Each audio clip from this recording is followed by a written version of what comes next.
Hello to all my dear viewers who are watching this. Yeah, we are sorry that we are being delayed with 12 minutes and you will be watching it with a 13-minute delay also. I don't know. So, sorry for the delay as we were facing some technical issues. So, without wasting any more time, let's just start our CME program.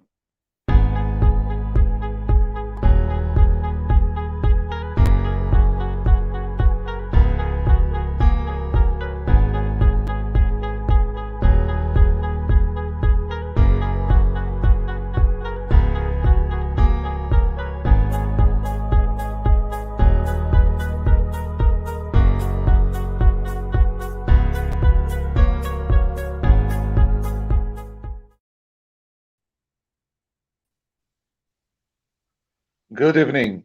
Good evening, sir. Very good We are evening. our next episode and the last episode of year 2020 for CME conducted by National Institute of Homeopathy Alumni Association. Today we have two great and knowledgeable speakers to share their views with us. But before that, we would like to request the inaugurator of today's program, Professor Dr. Ashok Kumar Rai, who is associated with Kharagpur Homeopathic Medical College and Hospital for so many years. With your due permission, our President Dr. Devnaran Kalyani, sir, I'll request Professor Ashok Kumar Rai to inaugurate today's program with his Okay. introductory speech. Good evening, friends. Good evening, everyone. I, Dr. Ashok Kumar Rai, on behalf of NIH Alumni Association, welcome you all. Today, we are going to listen two generations, one very senior and another just junior to me. They are very interesting, especially our senior P. Vishnu will give you some new aspect, and that aspect is correlated by Mohan Giri or vice versa. Once again, I want to tell you here that the tireless work of almost all the members of Alumni Association, especially Dr. Bidyut Mukherjee and Dr. D.N. Kalyani, thanks to them to organize this CME program and try to interact with each other. I am giving this mic to, I know that all of you are waiting for speakers, what they want to say today. So I want to request that give the mic to the speakers now. Next speaker.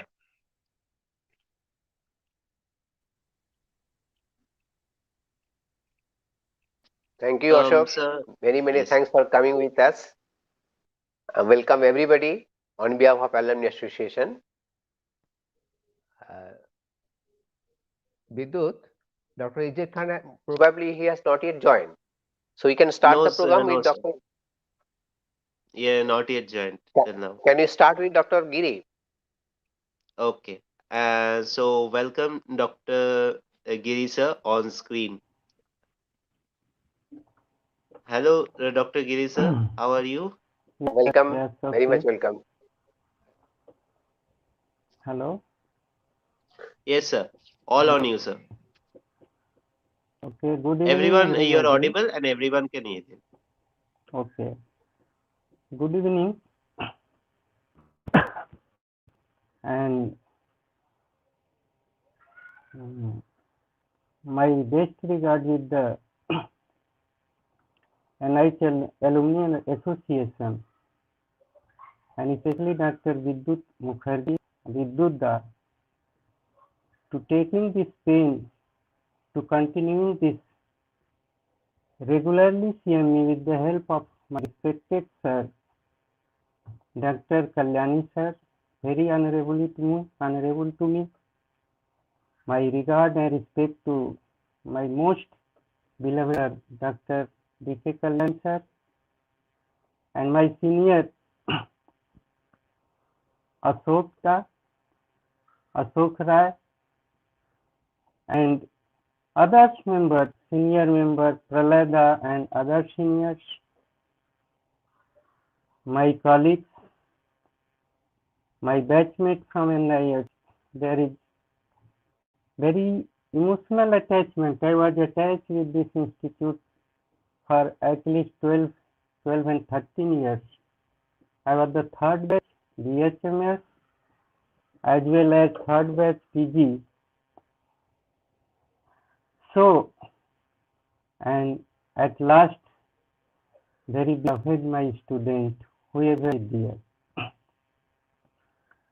Very sorry. Actually, I have prepared my slide on iPad, but due to technical problem, I can't share this slide over here. And my laptop is very old one. Here sound quality is very poor. That's why I have to present my speech by only vocal. So, and my other respect to my another teacher, sir, Dr. S.Z. Khan. Probably he is not joined it. So, my topic today is the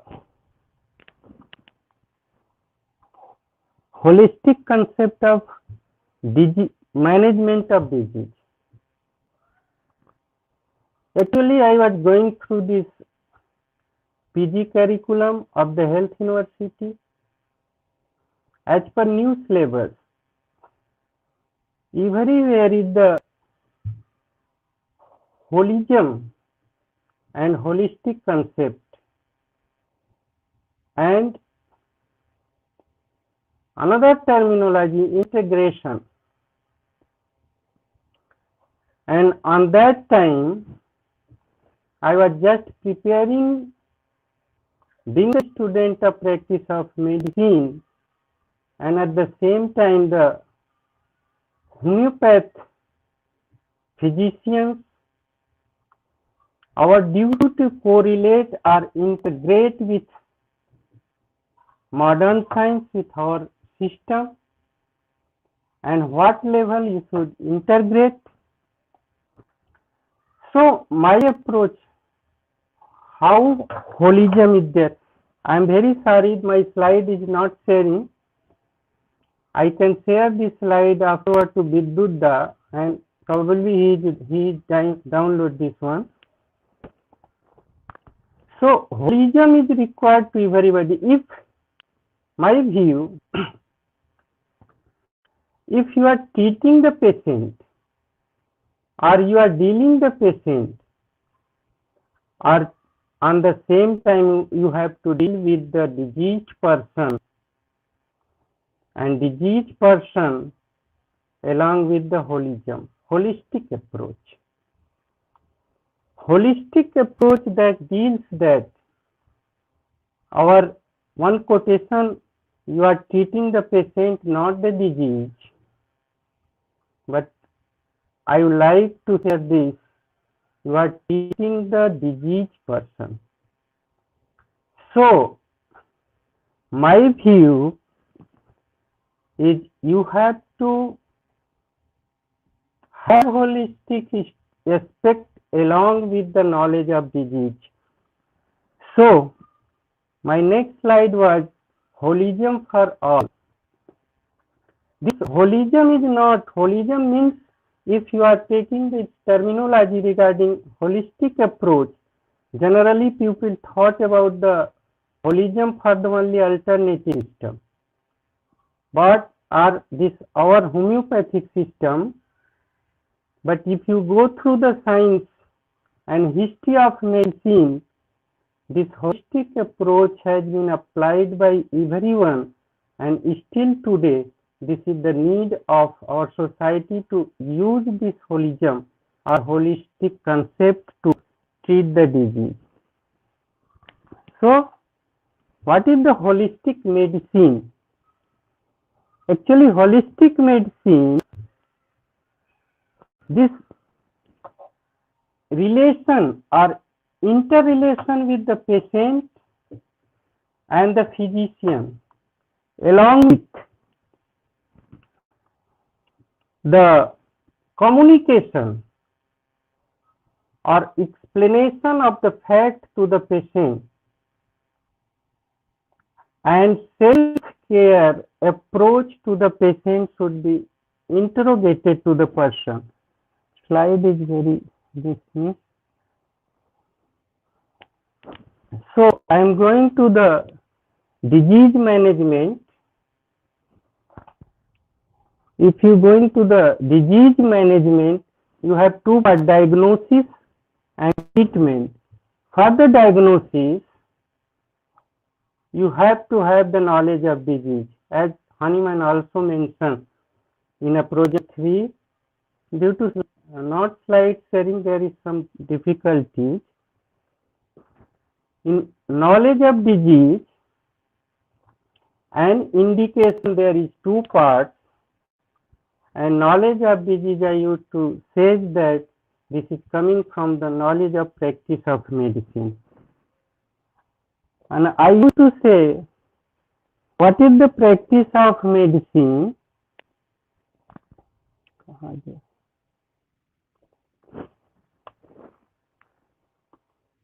The practice of medicine, actually this is the branch of medical science where all the applied knowledge of allied subjected is required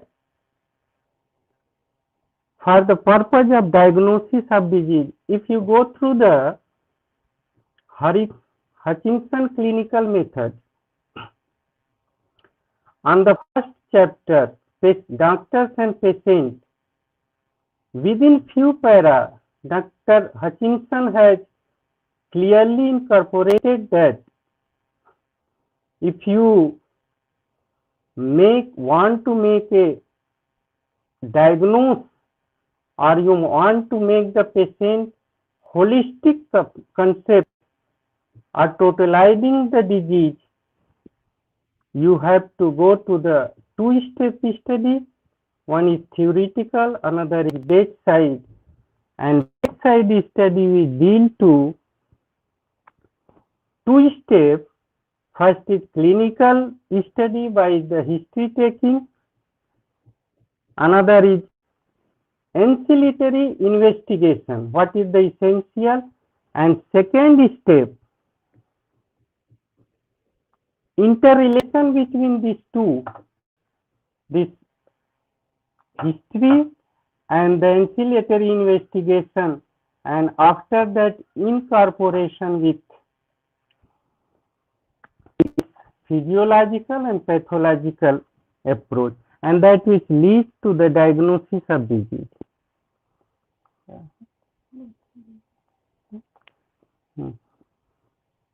And after that you can go to the treatment, and treatment part I have been non-pharmacological and pharmacological. Non-pharmacological is considering it behavior modification, psychological support, physical assistance, and diet and regimen management. And pharmacological, you are generally treating with the totality of system of the disease by repertorization and the final prescription after repertorization and considering all the totality. And totality, you have to go through the causation, characteristic mental, characteristic physical, characteristics, physical finding, laboratory investigation. So all these make to the totality. After that you have to make the repertorization and final prescription. This is my presentation for today. Thank you very much. Thank you very much, sir.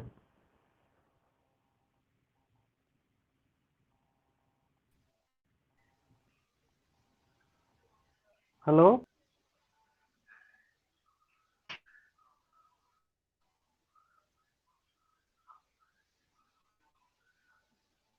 Thank you, Dr. Mohan Um, Giri.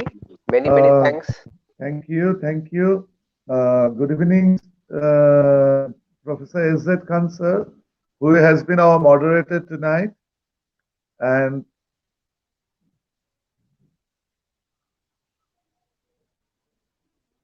Good evening, Welcome. Khan Sahab. Yes, thank you, welcome. Very good evening.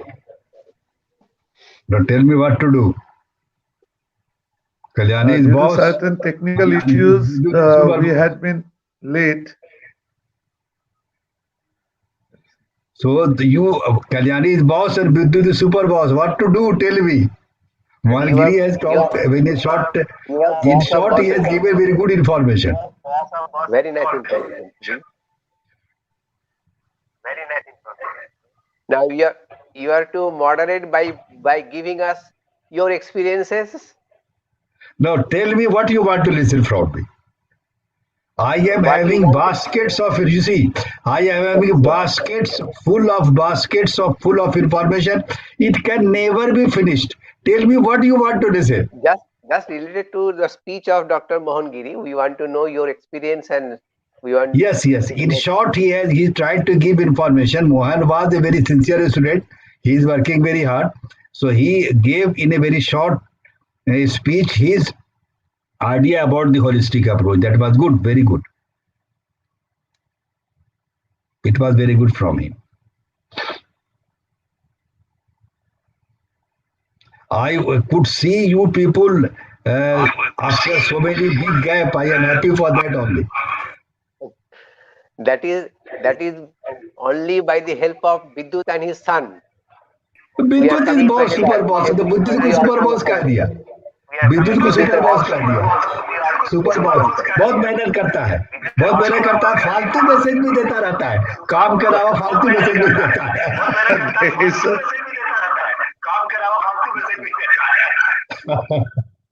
to alumni of Okay, please NIH continue, Corona चलो। नहीं sir, आप लोगों का आशीर्वाद है जो हम लोगों को आगे बढ़ा के ले जा रहा है. विद्युत ले जाने मेरे Because पास of all टोकरी your भर के बोला seniors, जो our चाहे सब मेरे teachers, पास टोकरी भर के है blessings, sir. whatever you want I am having bucket full come and take it Whatever you want, I am having bucket full. Sure, sir. welcome Sure, sir. Abhi, let's listen to Dr. P. Vishnu, sir. You will moderate and you will add your experience to the total.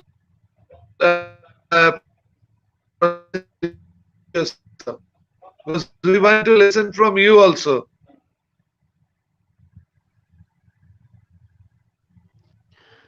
Sorry to come in between. Let me request Dr. Since Dr. Bidyut Mukherjee is facing some technical issues, and sorry to interrupt in between. Kalyani sir, please take over from here. Sure. Good evening, Dr. Vishnu. P. Vishnu, please come forward and take the speaker and to speak about your subject. Dr. Vishnu. Okay, thank you, Dr. Devnarayan Kalyani, sir. Good evening, Dr. Devnarayan Kalyani, sir, Dr. Bidyut Mukherjee, Dr. S.Z. Khan, sir, Dr. Rai, sir, and Dr. Mohan Giri, the learned, very learned faculties, doctors, and students.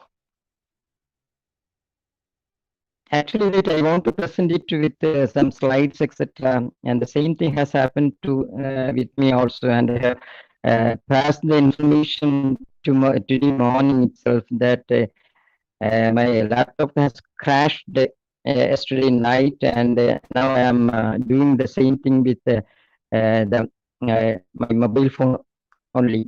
Actually, what happened is that actually I don't have any know-how about using a mobile phone for this type of webinars. In a way that whatever that I feel that it may all end up nicely. what I want to share with you is nothing but that you might already heard about all these things. I wish to share only some thoughts, and it is not foreign to you, and it is all a recapitulation of everything that we are remembering or rejoicing or imbibing all the old things which we have just forgotten or we are remembering once again. Because I was listening to many webinars, and in most of the webinars I could able to understand that there is something is lacking in such webinars, and when the people depict about their experiences or and what the way in which I was taught at Calcutta, or rather that at NH, and way at which that I used to treat my patients, etc. It is little different from what I heard from the webinars. So I want to have a sharing of the thoughts which I rejoice, and I want to share some thoughts like this. See that we all always see our universe, and universe is having a lot of things in it, and we know that it has got the microsphere. So many things are there. The galaxies are there, the planets are, and the planets also they have our own planet, the Earth. And in all these things, what we know more about is only the planet Earth. Anyway, that we know that we know the language of the nature from the planet Earth only, and it has its own rules and regulations and its own principles to um, uh, go with its what's called for its harmony, etc. And we see all these things through our keen observations, and the nature, or that all these things are having a mechanism of its own, and it is revolving around all these things, and so that all the harmonies are made up, and we are not at all in a disharmony, and we could see that all the things are done in a good way. So we can see through the keen observations what is around us, and the living things, non-living things, and having its own identity, having its own entity, its own principles and the forces which are keeping them tied together.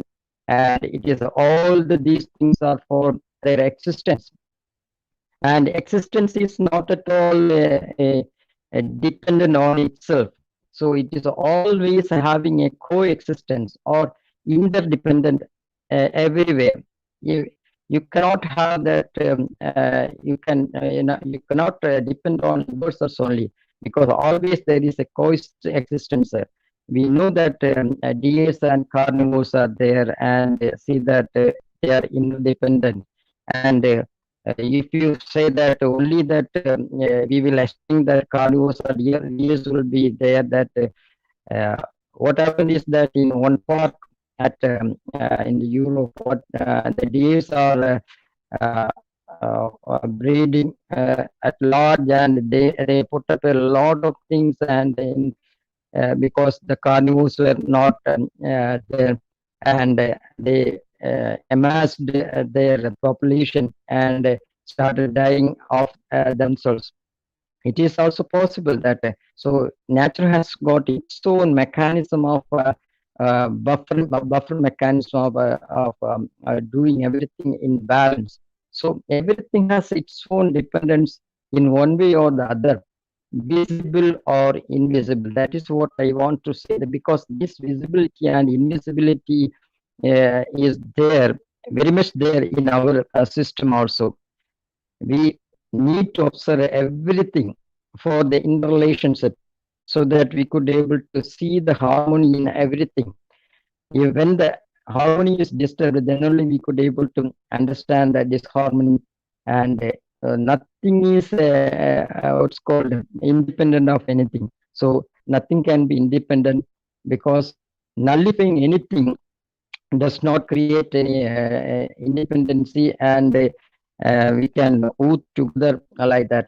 Actually, that even that microbes are there. The bad microbes are there. The good microbes are, but every one is having its own mechanism of in the nature itself, that one is doing good thing and another is doing bad thing, but everything is interdependent.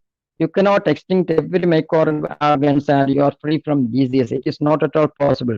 Yourself is harboring different microorganisms, and but you can live without without they are disturbing you or that you are disturbing them. So it is also interdependent. But in opportune moment, it may give you some sort of kick, or rather that in opportune moment that sometimes you may your system may get disturbed and you are getting that troubles. So nature has its own mechanism for balancing everything, and it is to a tolerable limit. It will go on whenever you are disturbing these things, and as that we say that एक बार चरम पर आ गया तो we will see that it will revolt back. That means you can go to disturb these things to a tolerable limit only. Otherwise, it will revolt back, and it is for good or bad, and then the buffer mechanism starts, or rather that the balancing start, and it may go on balancing again and again. So these are some of the mechanism, and we know that we see that the natural habitats are there, and the nature's rules are guiding, and the ecosystem is there. Once the ecosystem is violated due to a lot of atrocities, many interdependency being damaged or perished or extinct, and maybe that the miseries may be short term, or that at long term the adverse effects will follow. So that we can say we have seen the example of the bee and carnivores, which both are interdependent. Like that, we have several examples. Hanuman has quoted several things like that. When we observe the nature, we can see that there is interdependency of these things, or that forestation. And if deforestation takes place, we have soil erosion, and we can see that many more examples in nature. Once it is disturbed, what happens? And as I had told you that we are having the microorganisms in our body. Every living body, living organism is having its own microorganism, but it is not disturbing those things, or they can control it. And once it is disturbed, and they start metastasizing or mutating, and we will get a lot of zoonotic affections. We know that the rabies is one of the zoonotic affections. Like that, so many things are coming. The Nipah has come, and now the COVID has come. It is all because of the disturbance. When these things are being disturbed, they will so far being very much comfortable in their uh, own this alma mater. Now it has got through to different parts, and now it has been metastasized, and then it is infecting other organs also. This is what happened in our COVID infections also. And now let us see that man as a living being, and we can see that man is also guided by nature's law, because there cannot be any other law which will be guided by only the man and other persons also, or other living beings also. It has got its own principles. Nature's law has to be followed. Its principles are to be followed for the harmony. Otherwise, what happens is that the coexistence will not be there, and we are very much in coexistence with the other living being.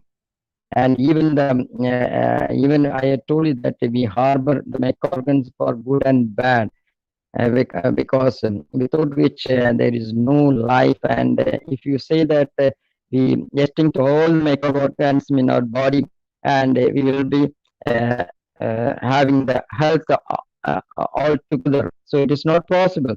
We have seen that the health authorities say that health for all by the 1990 itself, or by even when we see that it is by 2020, it is on an increase and not possible to curtail all these things. Because when we forcibly try to bring all this into whipped into its own its own what's called whipped into line all these things. It is not possible. Otherwise, what happens is that it will bring on untold miseries, which needs a lot more things to correct to near normalcy. And this is possible because once these things are disturbed, we cannot able to make out very easily. And we can see that as an individual, what happens with our what happens in our system. So we, as an individual, we have a lot of body parts of different systems, which is visible, and we have other things also. As far as ourselves as an individual is concerned, we have the mind, its control, or rather that we say that the mind and the controlling mechanism of the mind, and if at all it is there, and both the things are not at all visible. So this is what the thing that the material world does not uh, uh, uh, take into consideration. And why I want to say all these things is because that in our system that we always tell that we always acclaim the universe, we always acclaim that the invisible things like the mind, its control, the vital principle, etc. In most of these Ayush systems also, they're having this type of invisible things which are having its own entity, because these are all things which are required to for our function in harmony. Otherwise, it is obvious we are getting the disorders. Once this harmony is shaken, we are getting almost all the disorders, and we call it by name of as disease, etc. And many things we observe in our daily walk of life, which is in commensurating with the nature's laws and principles. Through these observations from the nature only, our system, the homeopathy came into existence. It is in tune with our nature's law.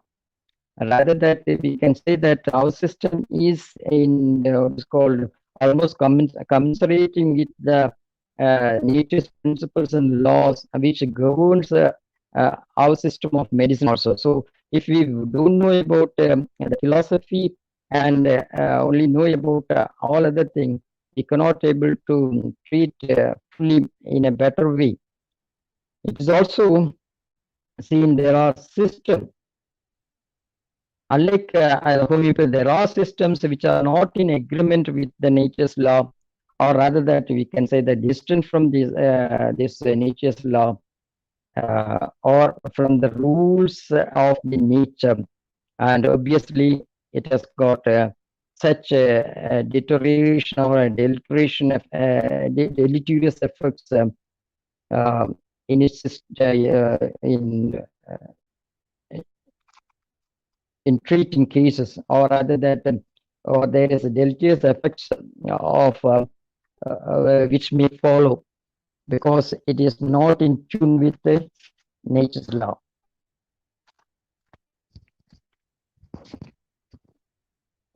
In homeopathy, we have both science and philosophy. This is the very what's called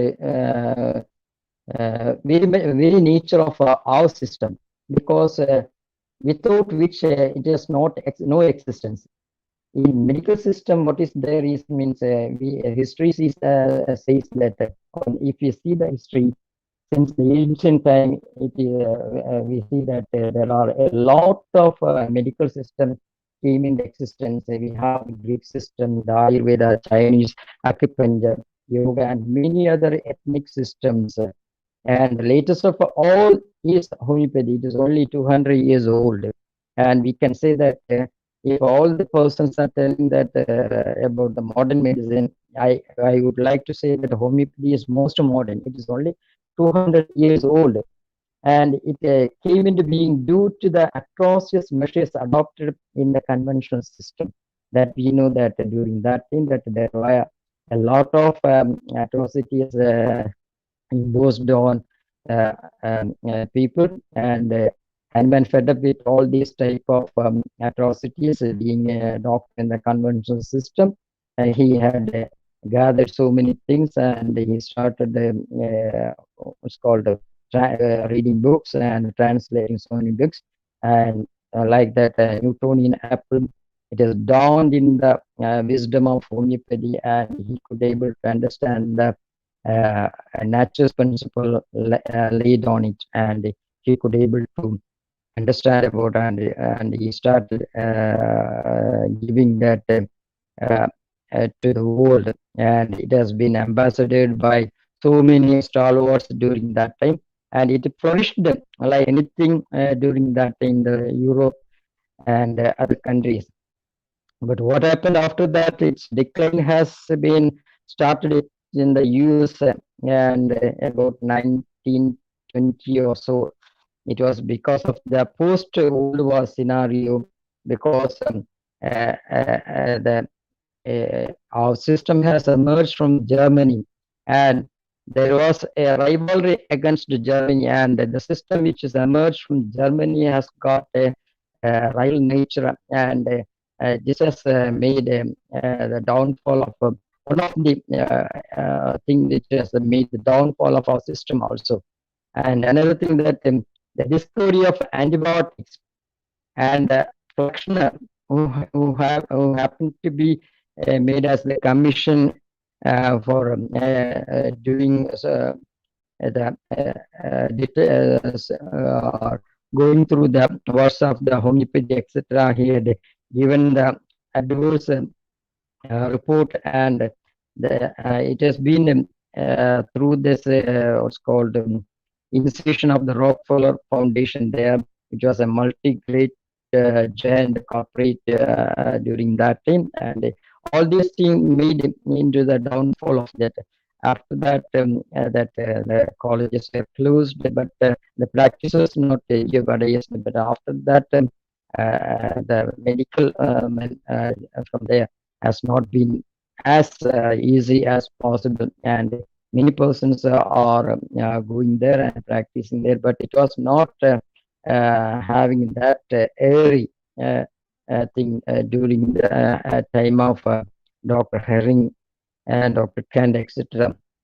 So later on, that the improvement of the medical system happened from the ancient to the till date, that they have adopted a lot of new technologies, and the emergence of the emergency medicines, and they could able to tackle the emergency situations. Many auxiliary measures were adopted in the conventional system, and what is the main thing they adopted is nothing but that surgery, which is their domain, and now also that they are dominating in that um,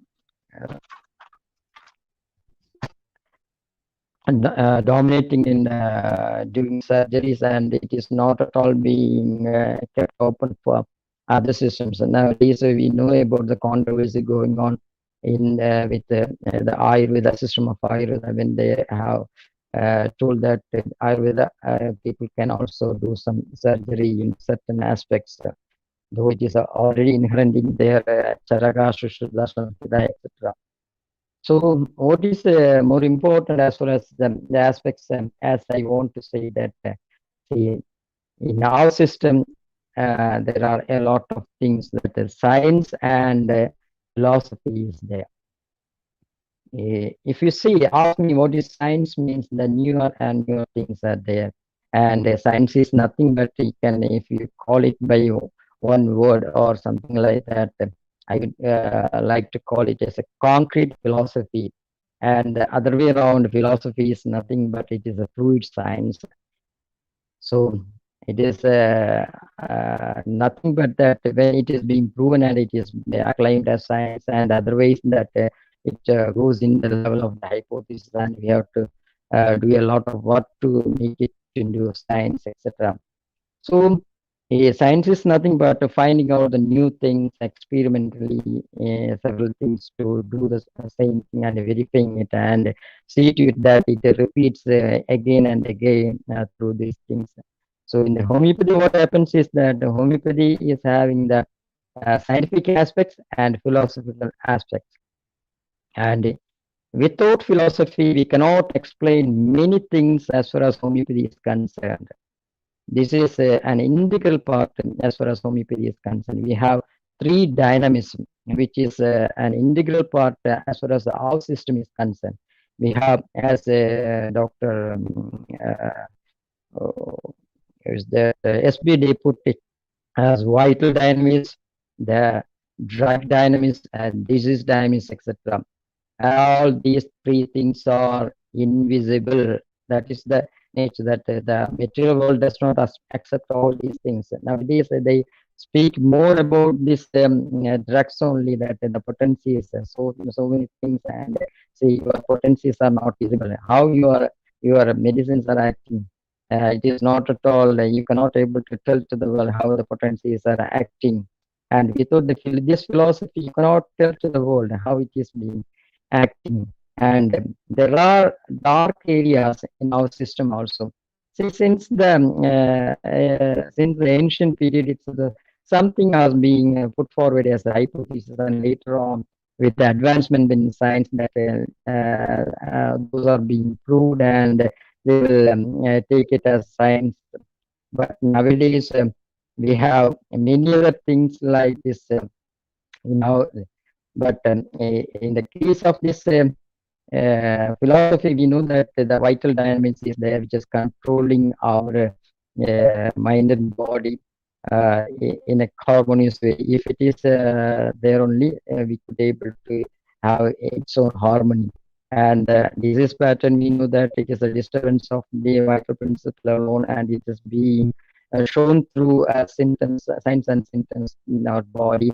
And the drug dynamics is, again, it is invisible, because these two invisible forces are working in tandem, or rather that it is the vital principle is overpowered by the disease dynamics, so that another dynamics which is equally invisible nature is required to take over this disease principle and disease dynamics, and assist that vital principle, so that later on there is no disease principle, disease dynamics, and there is no drug dynamics, because the drug action is over by a certain its course, and now the vital principle will be free from all these dynamics, and it can go through its own harmony. This is what happens in our homeopathy system. It is very difficult to explain to the material world all these things. So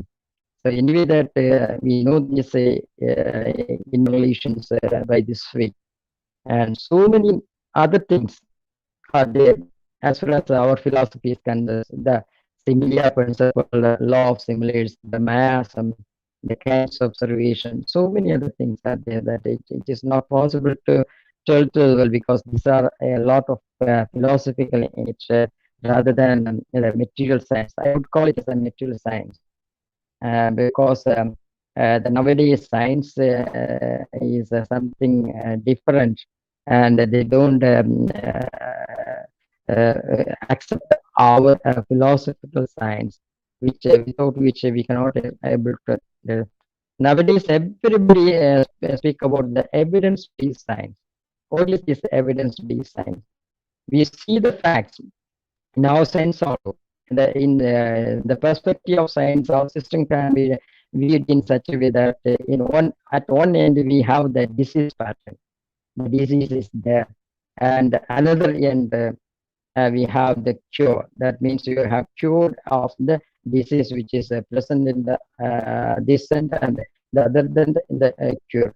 And in between you have a lot of blank things are there, so that this is the dark area. Once we could able to make the world understand about all these things, we could able to come forth with a good evidence-based science. But either the perspective of the science has to be modified, or rather that we could able to come what is called adjust these gaps in between disease and cure, so that we could also tell to the world these are the things happening. But anyway, that we know that diseases are being cured by our medicines, though that other system, or that the old so-called scientists tell that everything is placebo therapy. But what we see is that in spite of all the conventions treatment, with a lot of pages and pages after this investigation reports and well diagnosed cases, we are seeing that even that irreversible changes are being reversed even by so many stalwarts living now, so that we could not able to deny. It is more than that. The science has to tell to the world that what is there in our system, because previously we know that there was solid state, liquid state, gas state, and now the plasma state. And many of the eminent persons say there are a lot of levels of these things are there. We don't know that at what level our system goes. And nowadays we know that uh, why they say that in the conventional system, they say that because that is science, because they see that the old ones are absolute, because they are making new and new medicines, they're adopting new and new medicines, and once it is adopted, and after a few years they tell that the old one is obsolete, and it is because of the adverse effects or this bad effects, and new and new one. No more it is applicable here. Now, due to they say that there are effects, so there are side effects. So if it is having effects, we are having side effects. And what is the thing that is happening in our system is a little different, and it is the challenges in the homeopathy. The same medicine, even after 200 years, proven by Hanuman and his colleagues, during that time, or that is disciple that time, is still having holds the same effect and action nowadays also. Palatable to many of these new scientists, because in the new system that they are getting new and new medicines, and because the old one is obsolete, and they are getting adverse result, and we are having little adverse actions even still after 200 years. So what to do with the new scientists? See, because this is the system that even it is working even after 200 years, they are getting the same action of the bryony or arsenic album or signal core. Any medicine you take it into consideration, everything is the asset, and we are adding the clinical tips again and again to that, and actually we are enlarging ever since that also. And another thing that a lot of invisible natures are there in the is there with our system. The Avogadro's, the science says that the molecular theory says the Avogadro's number is there, and our medicines are beyond Avogadro's number. When we see that after 12C or 24X, there is nothing present, as the scientist says that nothing present in our medicine, then how it could act is nothing but a placebo, and placebo effects are there. But we know that the usual regular potency is 30 or 200, and we see that many of the things are getting reversed, and many of the incurable nature of the cases by the conventional system medicines are also being reversed. And I see that the conventional system medicine is being everything by Newtonian law. And we know that there are laws. Laws are there. Sometimes it may be forward nowadays, and later on it may be broken down by another scientist, because he will come forth with another advent or another invention that it is against the. It's like that in the neutral third law.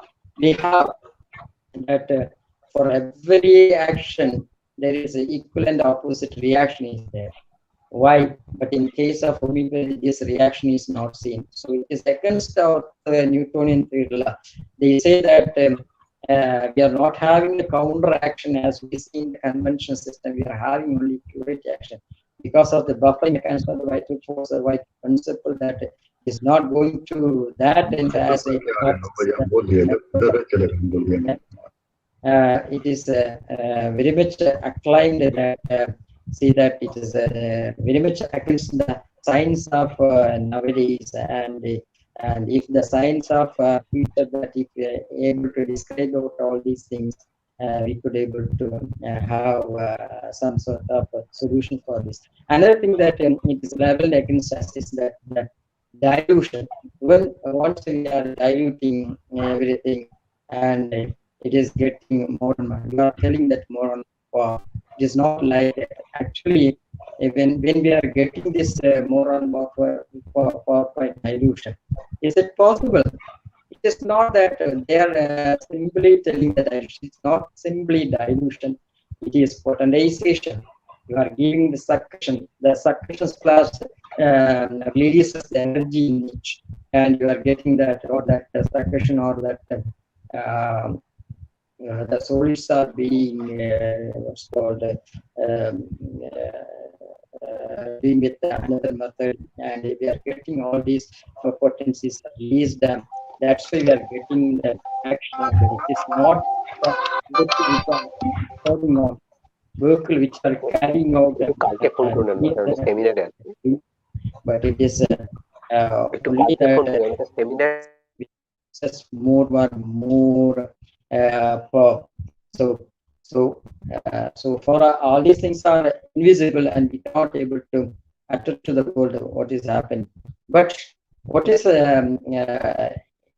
we cannot stop with this, because there are other invisible things like vital force, the miasm, the vital what's called the drug dynamics, etc. So that once they ask for that what is there in the drug, and now they will ask for the vital principle, now they will ask for the miasms, etc. These are the things it is not possible to tell to this conversion system unless we get some other mechanisms to tell to the world this.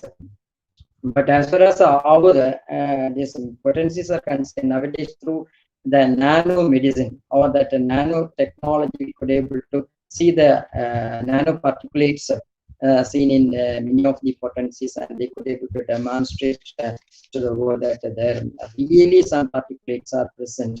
It is not the pure alcohol or the things which is different in alcohol, and things are which is different in aromatic, and things which are different in arsenic, etc.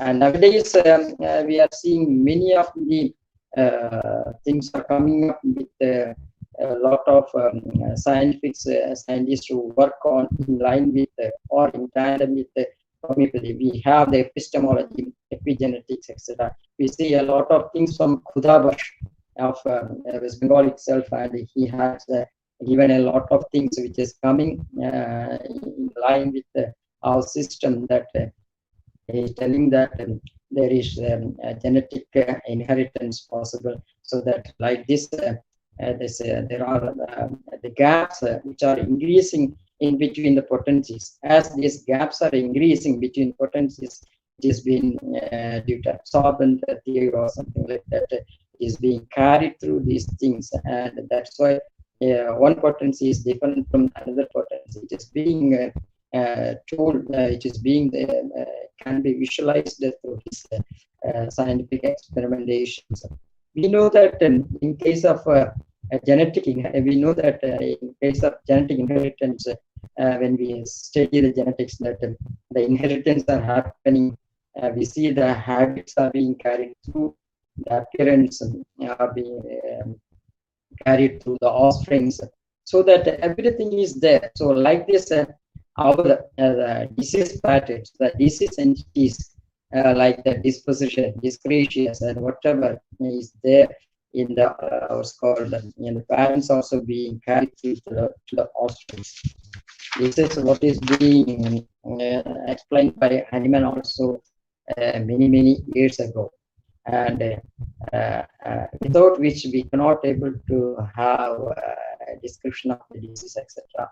And nowadays they say that the genetic diseases are there, so that it has been told in another indirect way that inherited disease is possible.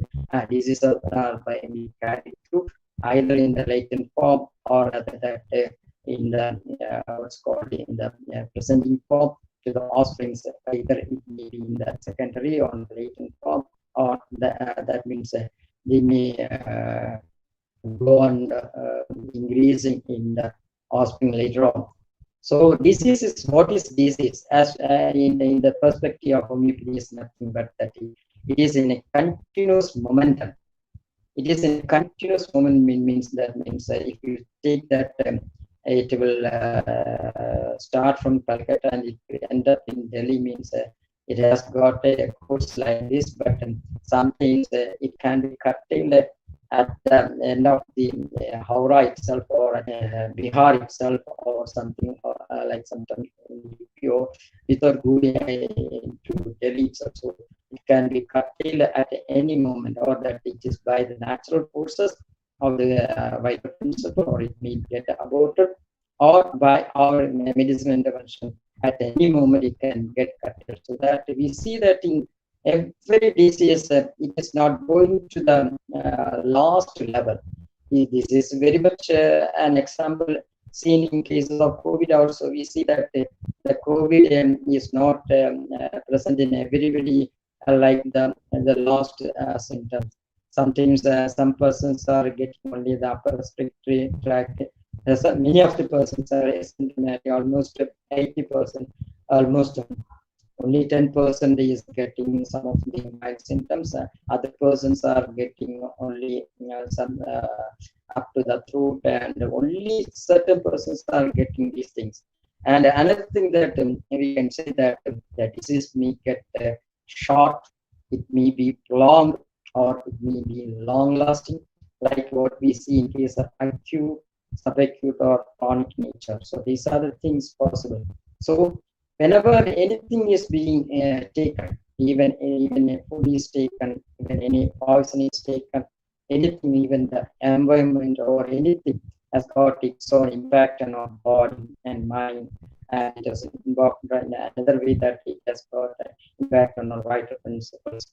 And if it is short, and it will be corrected, and if it gets prolonged and it gets in the terms of discretion or something like that, if it is long lasting, it may be carried through long strings like that of the dispositions, etc.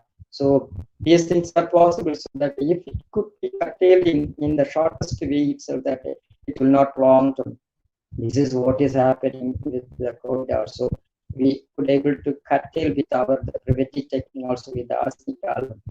Those who are taking the arsenic album, so many are asymptomatic, or that the symptoms are mitigated from here itself, and or rather that if the symptoms are there also, we will see that only mild, and it is not being prolonged because the discretions are not there. The sequelae like the post-COVID symptoms or the post-disease symptoms are not there. It is because that we are dealing with the diseased person itself, because our medicine is individualized nanomedicine. I would call it like that. Individualized nano-personalized medicine, so that we are treating for the person only, and we could be able to tackle that person, so that it is not progressing to that far as when we are tackling with the things which are not to be had. Because what happens with the conventional system of medicine, in the earlier phase we have seen that the things are happening in such a way that when the chemical warfare or something like that, when crude drugs are being given, which are not at all antiviral or something like that, they are treating with symptomatology, and these are the things which should not have been given. And many times this virus or that the disease dynamics is revolting back, and it is prolonged to form into a dyscrasia, and later on it will cause a post-disease syndromes like that, post-COVID syndromes. This is what nowadays they learn lessons from these things, and nowadays they are curtailed to milk treatment, or other that resort to the vitamins and some of the things which are doing in the name of auxiliary measures, etc. And many of these persons are not having this post-COVID syndrome, etc. But when we see that we are being forbidden to treat all these things, as at least in Kerala, etc., and we are treating cases in other states through this what's called in video, through video call, etc. Then we are getting the cases, and we could able to see that along with the other conventional system of treatment, our medicine is given, that is also given, and also as a standalone treatment also, if you are giving, this is there. And we have seen many cases, cases of after cases, and what's called checked for the results after results, that becomes positive, and they will plead for homeopathic treatment. And after giving this homeopathic treatment, we are seeing that within 48 hours or even 24 to 48 hours, in spite of all 5 positive results, we are getting the negative results. So it is nothing but if anybody call it as a placebo therapy, the world looks into it that it is nothing, but it is something is there. So we can see that the future is ours, and only that we have to demonstrate to the world in the coming time that something. But we are negated from intervention in many of the states. It has not not given them good opportunity. It deserves it. Then why we are getting some symptoms in some patients, and why we are not getting the same symptoms in other patients? Why differ in each patient while the disease pattern is the same, or the disease nomenclature is this is possible because we have seen that it is because of the things carried through as what's called this dispositions in the offspring, because this disposition takes the disease pattern into a certain thing. So that is why that somebody is getting sore throat, somebody is getting the nasal block, somebody is even go to the last part of that the fibrous lines, etc. So this is possible because of this type of inheritance. So the soil is there, then only they're getting this type of things. So if the soil is corrected with this individualized medicines as well, and well nigh possible that you are not going to get the complication, you are not going to go through all the things of the things and symptoms and depicted of this disease pattern, etc. So that earlier in the intervention by the homeopathy, we can 100% sure that I feel that I have gone through many of the, my colleagues, my students, many of my doctors who are practicing homeopathy well, and they have seen that nil is the casualties by homeopathic treatment. And if you see that daily things, as far as our conventional system is the death is occurred mostly by this conventional system only. And if you see a statistics like this, we can see that the homeopathy works if you get a comparison for this. As I have told you that earlier also, that there are things in the habitat which should not be disturbed. So if you disturb it, only that you are getting, earlier that you will be getting the only that functional changes, later on that if you in that level also, if you give atrocious treatments or that something which should not be done even by what's called the crude form of medicines, etc., what happens that it will revolve back and it will go to the sickles and post disease syndrome, etc. We have a lot of microbial things in the living organisms in the animal and in ourselves also. When these persons or these microbes living in the animals which are in tandem, or that they are in living in relations, and they are not getting the attacks, and when it is being disturbed and it will mutate or metamorphose, and it will now need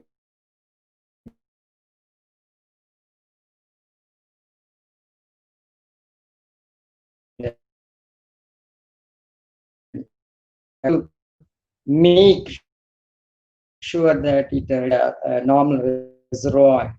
By this way that we could able to contain these things, because once we annihilate all these things, it is not possible at all. And we will we have seen from the examples that health for all by 2000 or something like it has not been possible.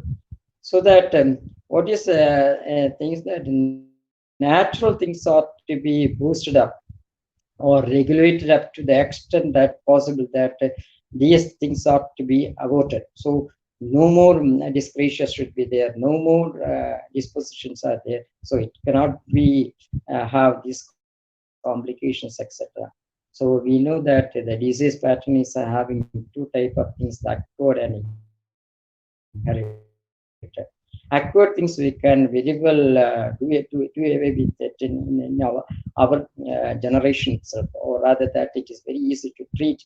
And if it is inherited, it is very little more difficult. And through generation, we can also treat these things, and we will first we will make it to the latent stage and latent stage 2. But what we are doing that we are in the acquired thing itself, we are making it to the dyscrasia, later on to disposition and to inheritance, etc. So it is getting complicated and complicated, and that's why we are getting new and new forms of diseases. Previously, everything was in the functional level. Nowadays, we see that a lot of structural disease changes in which that a lot of structural changes are there. Nowadays, we are getting a lot of lifestyle diseases are there due to the atrocities in the nature, and we are not complying with the laws of nature. We are getting so many diseases, disease pattern also. So this is what is happening. So everything is there in our philosophy itself. If you read it carefully, we could able to understand. Now I would like to share something regarding the disease, immunity, and susceptibility. See, we see that in the disease all are not affected, and we all harbor the microorganism, and yet we don't have any pathology, or we are asymptomatic. And we know that there are things that the physician do treat a lot of things, but they don't get any affections, or rather that it goes in the name of non-clinical or clinical affections, and we are getting the immunity. What is more important is that the susceptibility is more important. The susceptibility is having to do with the mind, the food we eat, the environment, etc.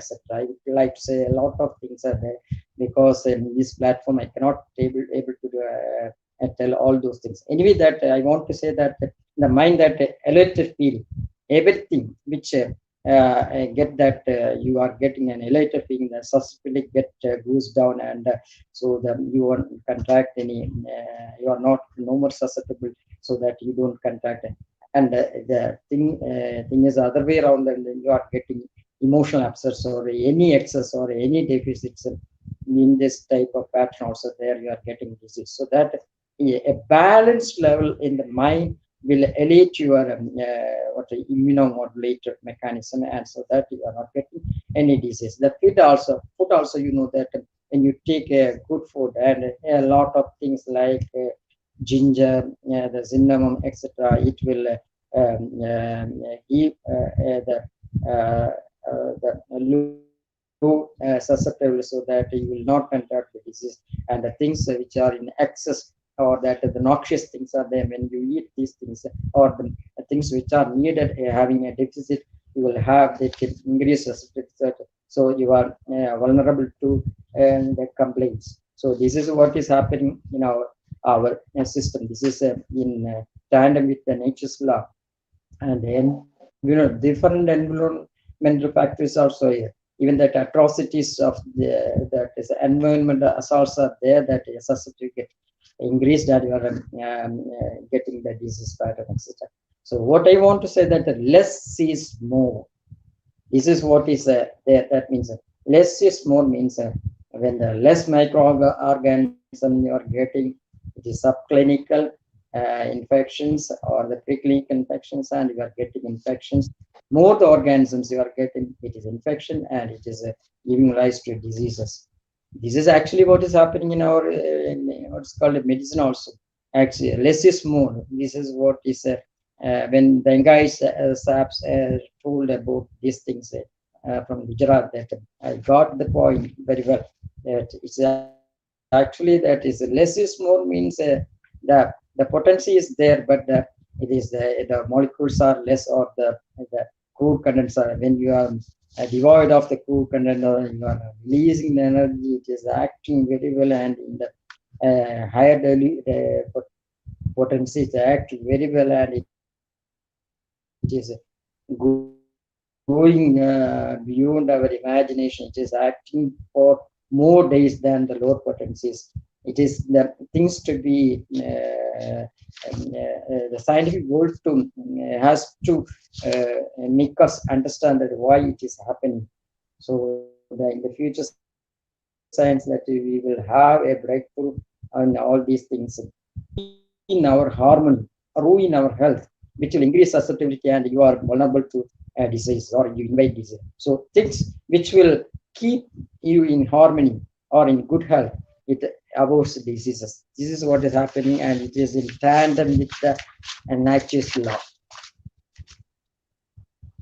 And let's see that how cure takes place in homeopathy. It is mainly through our nature's law, the law of the cure, law of similars. Yes, it may be we are prescribing a similar medicine, a dissimilar medicine.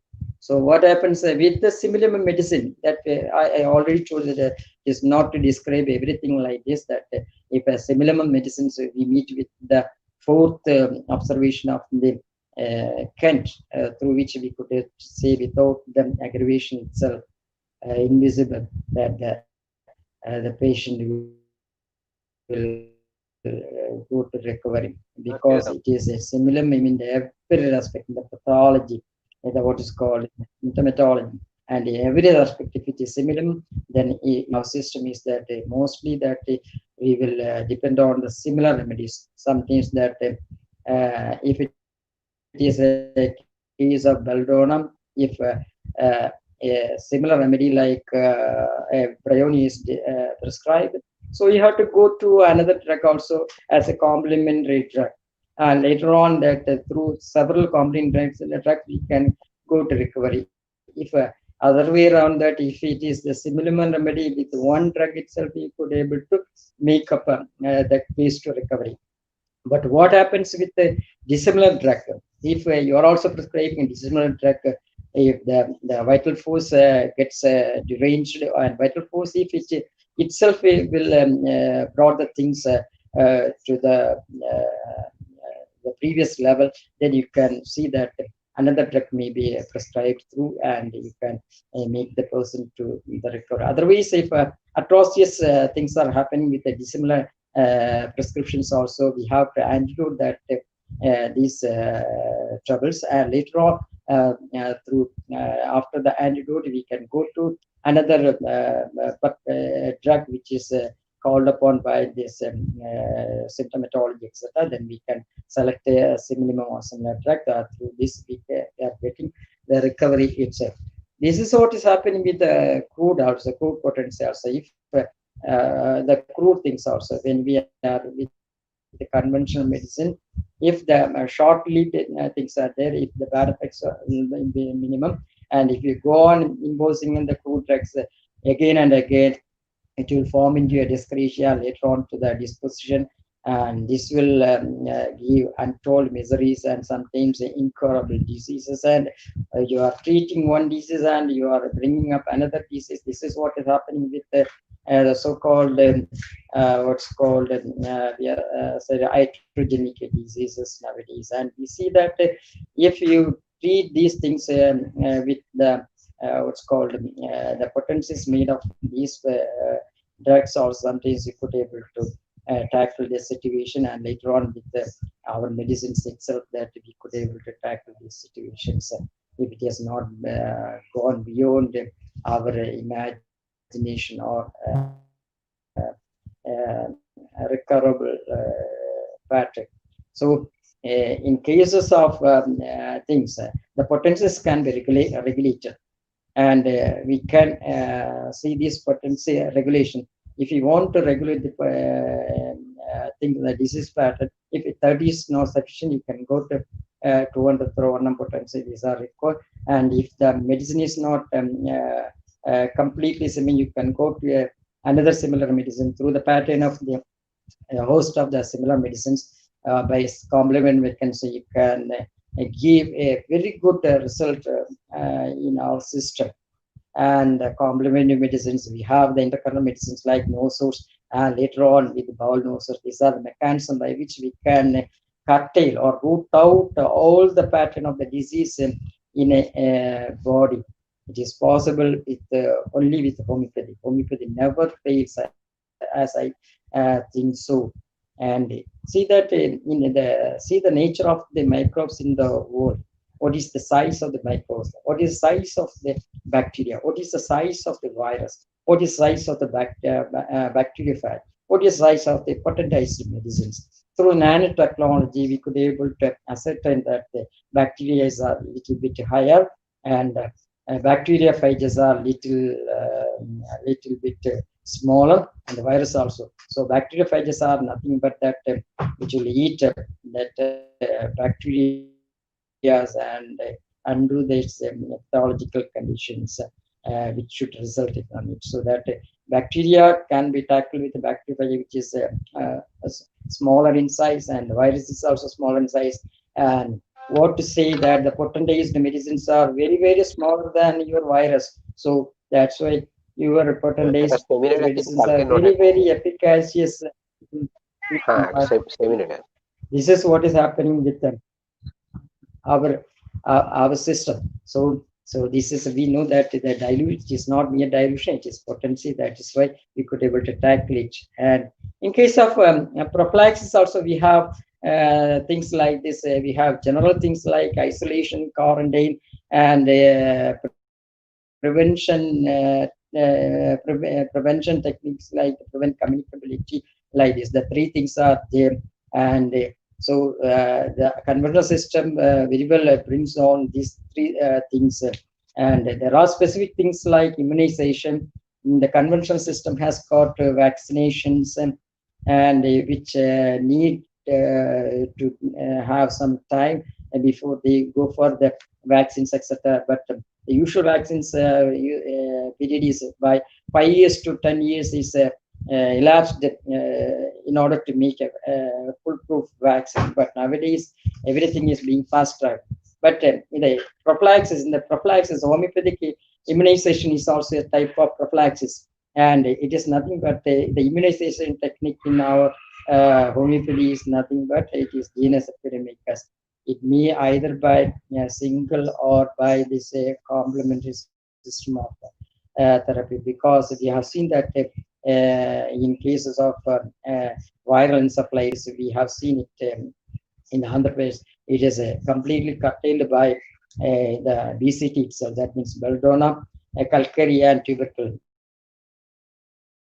We have seen that in our treating disease also. Once one remedy is not sufficient, we are giving complementary one, and if it is not sufficient, we are giving an also, etc. Taking into consideration all this knowledge from we can also try, because we are having the BCT model here. And in disease pattern also, I have seen that there are many pattern of the disease which come forth in the first stage that we have given Prionia at large, and later on that when the taste is not coming back and there is anosmia, etc., we have gone for that natriuretic, and we have ended up with the sulfur, etc.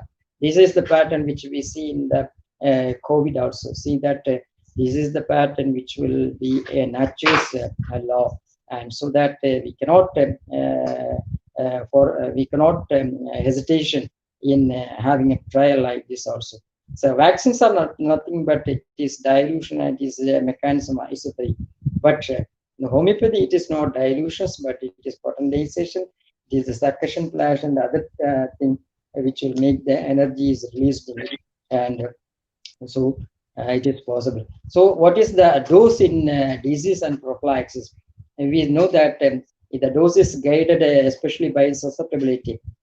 The disease, the person is already sensitized, so less dose is required, because the already sensitized part is there and refined symptoms are there, so that you can do away with one or two doses of medicines in the case of diseased person.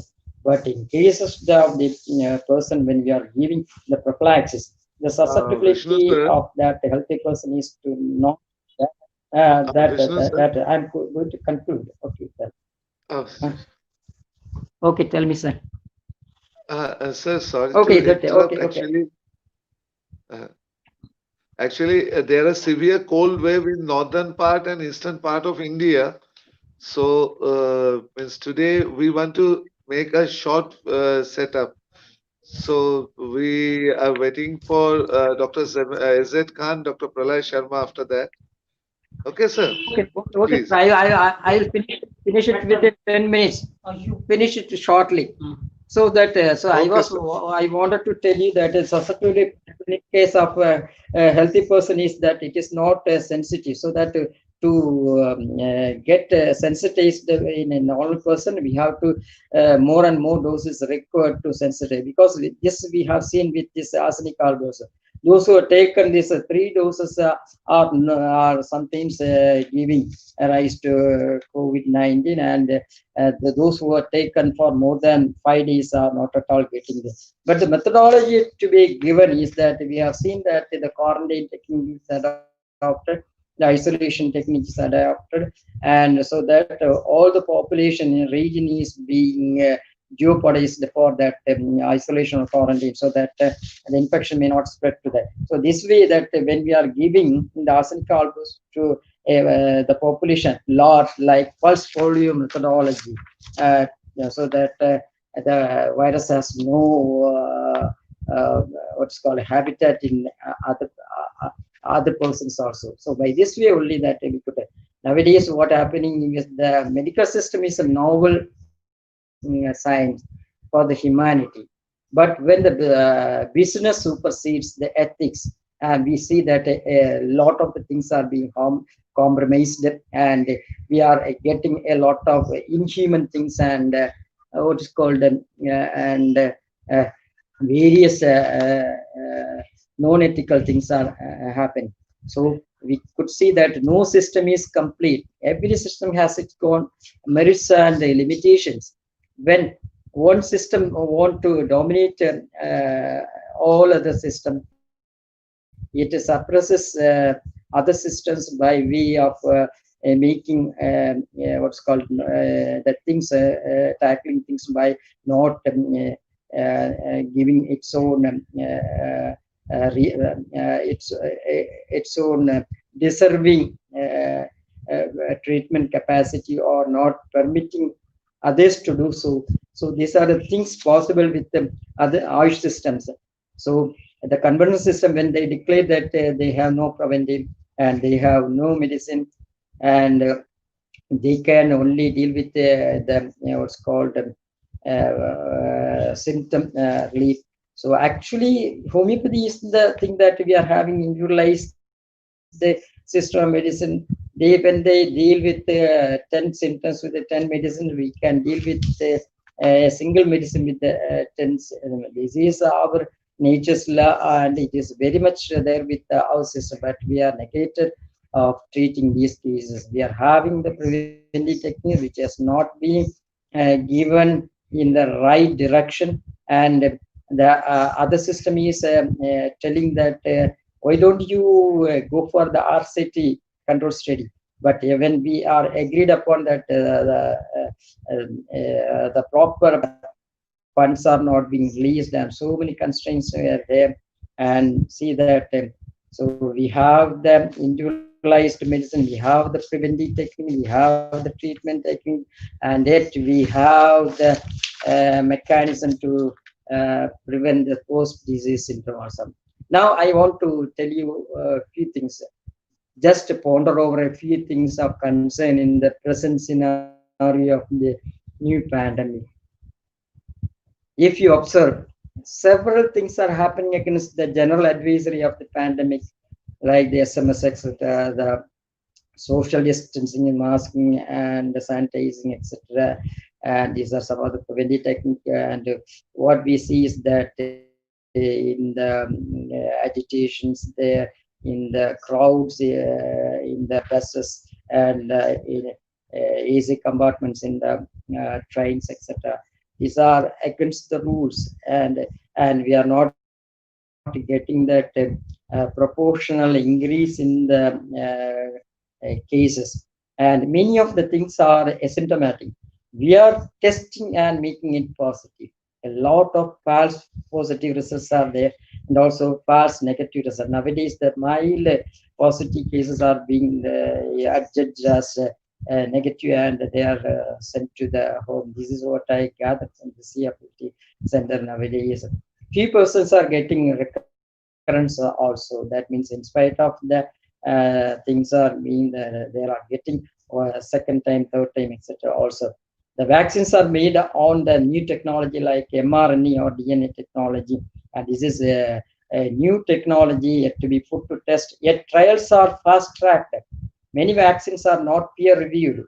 Second dose by 21 days or by 20 days later are to be given in the vaccination technique, and almost 42 days are predicted for the vaccines to be fully effective.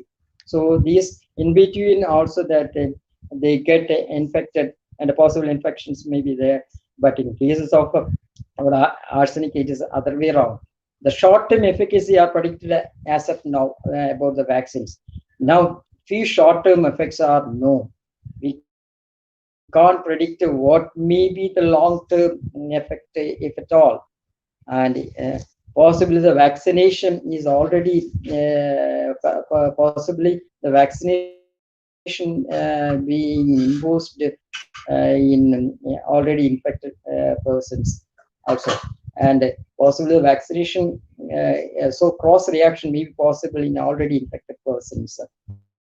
Vaccines are manufactured to a large extent before the complete trials are over, and before the final consent from the authorities concerned are there. So that anyhow that they are going to give the vaccines even before the final already they started to set up the cold storage and etc for distribution of vaccination in different states in India.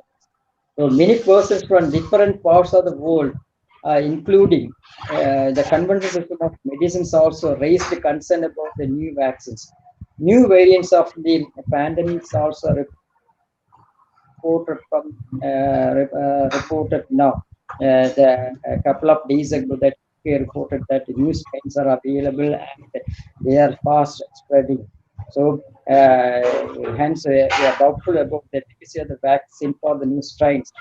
Now it is not mandatory as of now, but if precondition are imposed, that is that places it concern. So I'm concluding in 1 minute, and so regarding the prophylaxis also we are having asked. We have to say that if it will be surely effective immediately after the incubation period, that means once the virus is already there, when your arsenic is, it will mitigate or it will become asymptomatic, or it will cause only even only mild case. It will not go to post disease syndrome. But if it is not, no virus is there when you are taking arsen, definitely after the 15 days or after the 14 days of the akim of the incubation period, you won't get any the disease pattern. This is easy to access, economical, easy to available, easy to dispense, supply, etc., in the large part of our country. So not much preservative side effects. With all these things, we could able to see the pattern, what homeopathy can do. So what is the things to be done is that every system has got its own limitations and merits, and the merits are to be taken into consideration. Now that we are having the merits to prevent, to treat, and we have to avoid the post-COVID syndrome, and also you can treat the post-COVID syndrome also. Thank you very much for a patient listening and pass it over to our moderator. Thank you very much, sir. Thank you, sir. Thank you for sharing your experience. And I'll request Professor AZ Khan to moderate the session, as well as, sir, as the audience had been demanding, need to listen from you, sir, from your basket full of experiences, sir. Over to you, Professor Khan. Yes, Dr. Bidyut Mukherjee, thank you very much. Welcome to all attending this session. Special particularly for Dr. Mohan Giri and for Dr. P. Vishnu, who had been the speakers of this session. Now, for the speakers, the best part of his speech is that you prepare your notes and you can take help of your notes on the podium dais. Try to avoid reading papers because this kills the spirit of the speech, and that makes you a small speaker. To become big speaker, try to keep notes in your hand and speak, so to say, ex tempo. That will be the best thing because you are young in the profession. You have to attend many seminars. You will be attending in due course. Now, coming to topic, this topic has two components. One is the holistic management of diseases and random notes. I am a small man and I am happy with random things. Big things are for big persons.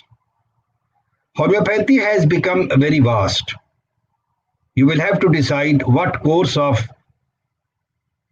you want to take for your career, for your future.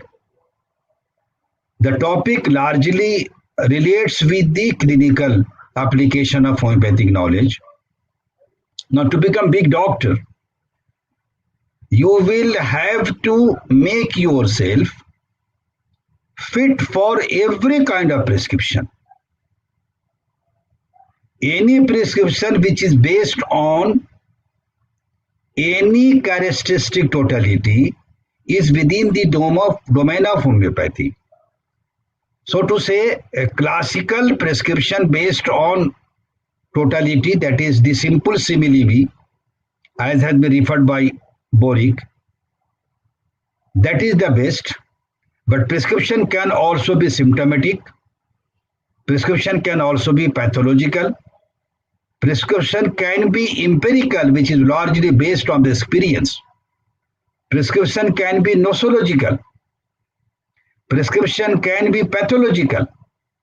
All these are prescriptions which are going to help you in your practice to make you big doctor, provided you have picked up every time the strong symptom present. And each of these symptoms, even if it is one symptom, if it is characteristic, that will make your totality. My friends, learn to practice that way, that you can't miss a single symptom for your case, and even a symptom or half symptom in your case can represent totality and you can prescribe successfully. This should be the idea for all the beginners.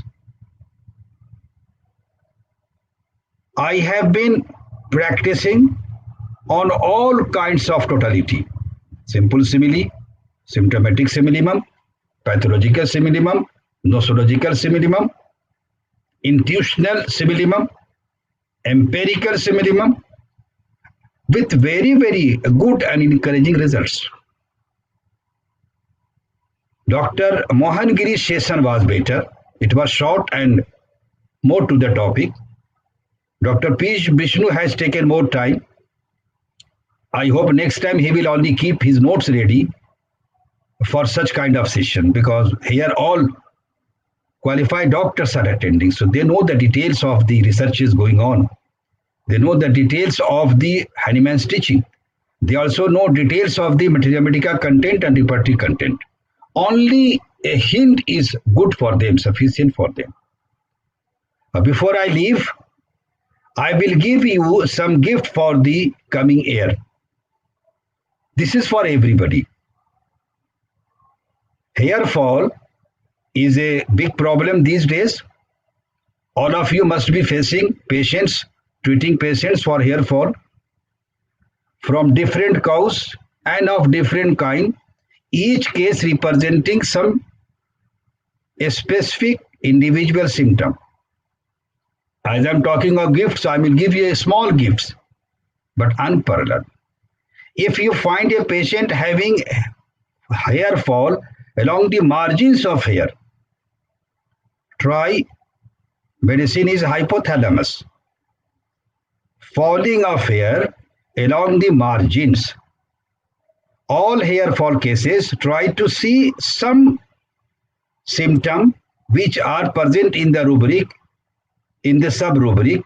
For example, coming after typhoid, after fever, the medicine which works is acid flow. Add to my bonus, Cyanothus external application is a very good hair tonic. Instead of giving other things, if you prefer to give Cyanothus mother as a hair tonic, you will be gainer. Small things, they are very, very useful in the clinic. For example, you might be getting cases of allergy, allergic dermatitis, allergic rhinitis, all kinds of allergy. One particular allergy I want to share, that is, if anybody scratches anywhere or anybody holds tight anybody's hand or any part of the body, if you find a finger mark in the form of localized edema, irritation, itching, or if you scratch and you find a scratching marks vertical, raised vertical rashes after scratching, my suggestion is histamine. 200 is very good, go to 1 ml. Metal allergy, you will get patients allergy to gold, allergy to you can say this city gold. Give them Bovista. Very recently I am using, this is very good for all of you, very recently I am using for ringworms, which is so difficult to treat. Everybody has come to lead it is a tower eruption. So it goes off, then comes again, goes off, then comes again. This is happening for 3-4 years, and almost in every part of West Bengal where do we practice.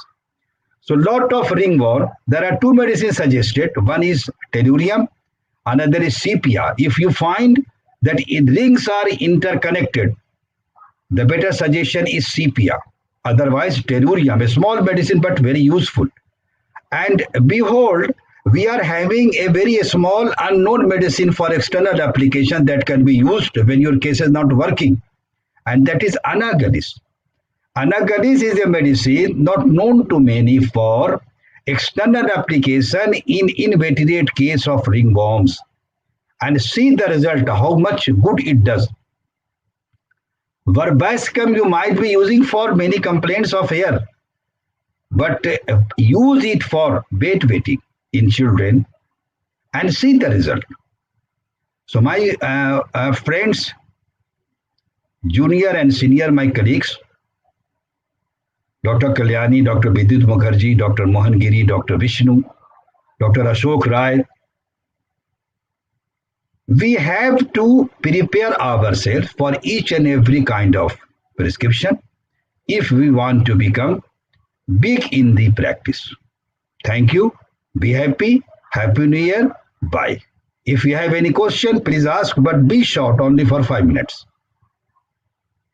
I am really thankful to organizer of this seminar. They have given me a privilege to be with you this evening. Hope this evening was informative and educative to all of you. Thank you very much. Thank you so much, sir. We are trying to figure out the questions from the live chat, and I'll request Orko to bring the other speakers on the screen. And also Professor Ashok Rai, if possible. And I'll take a leave from here. I'll request Dr. Pralay Sharma to come up on the screen now, please.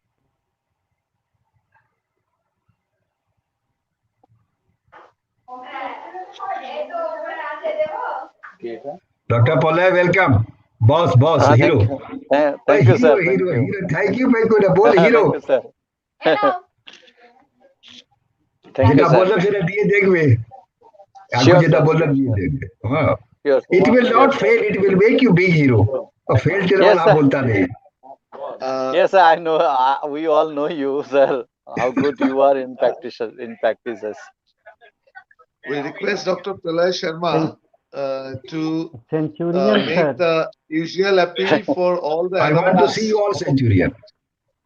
Good evening to all of you. Centurion, sir. Dr. Khan, sir. I can talk for hours. On such experience, I can talk for hours.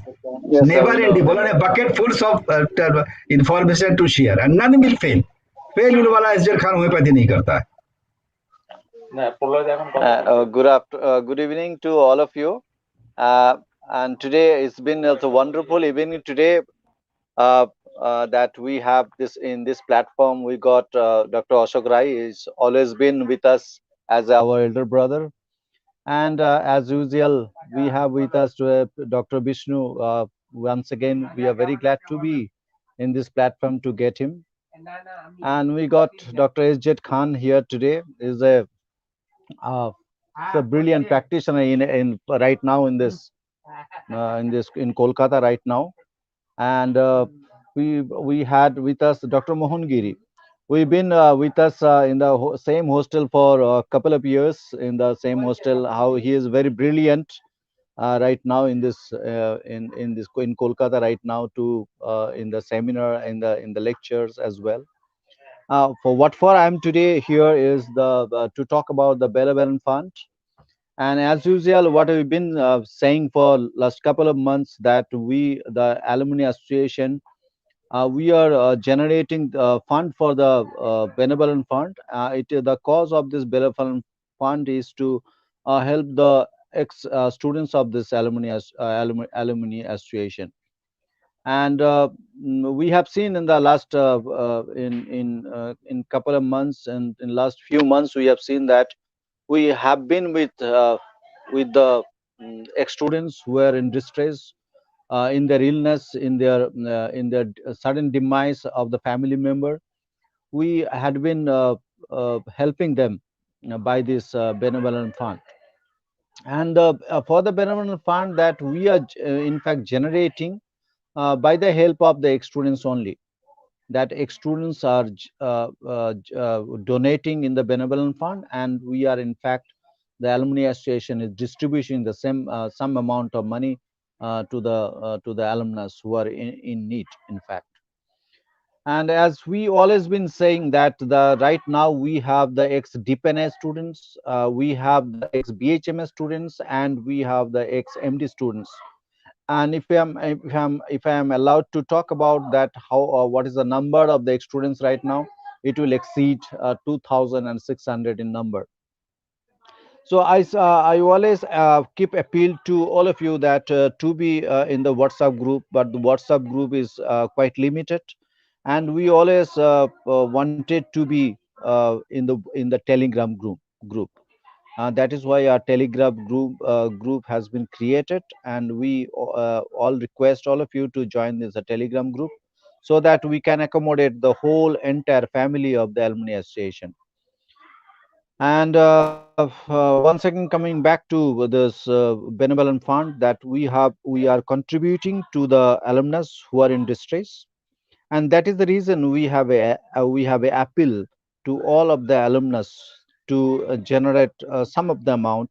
Maybe may not be in 5,000, may not be in 10,000, maybe in fact in 500, maybe in fact of the 1,000 rupees, uh, maybe smaller amount, but with your kind heart, if you can contribute to the alumni fund, and we will accumulate all the fund and will distribute to the alumnus when they are in need.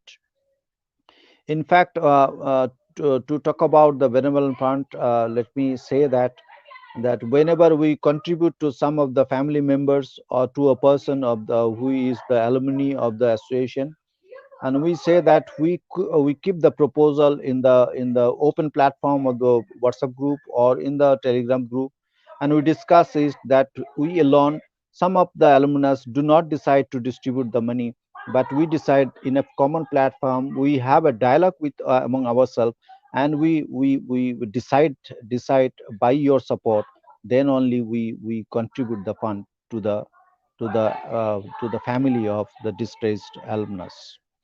That is the reason that once again I would like to appeal to all of the alumnus to support for the benevolent fund, to contribute for the benevolent fund, so that our activity of the alumni association remains very active one. And I'm very glad to be right now today in this webinar, and it was wonderful experience in this evening today. I would like to thank we have with us, in fact, the who regulates all this webinar is a son of Dr. Bidyut Mukherjee, Orko, and I believe that he deserves a round of applause, and I believe that we are thankful to him. Of course, we are thankful to Dr. Kalyani, and we are thankful to Dr. Bidyut Mukherjee for their continuous effort to have this webinar platform for all of us. Thank you so much. Thank you, Bidyut. Thank you so much. Uh, Thank you, Dr. Pralay. Thanks for your appeal. And as Dr. Izzat Khan is a bit uncomfortable to stay for so long during this cold wave, I'll request our next senior is Dr. Ashok Kumar Rai to be in the stream. And Kalyani sir and Dr. Rai, you both please conclude the program. As there is no question so far, till now, we are checking the live chat stream. There has been no questions. So Ashokda and Kalyani sir, please conclude the program, sir. And I'll request Orko to bring both the speakers again on the screen.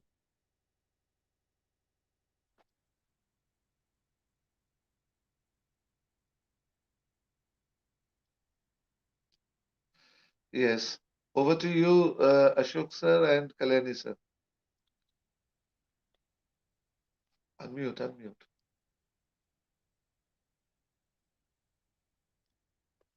Ashok sir, Ashokda, you are muted. Ashokda, please unmute yourself. Kalyani sir, Mohan, Giri, Vishnu sir is okay. All of you, please unmute yourself. Kalyani sir Okay, also. thank you.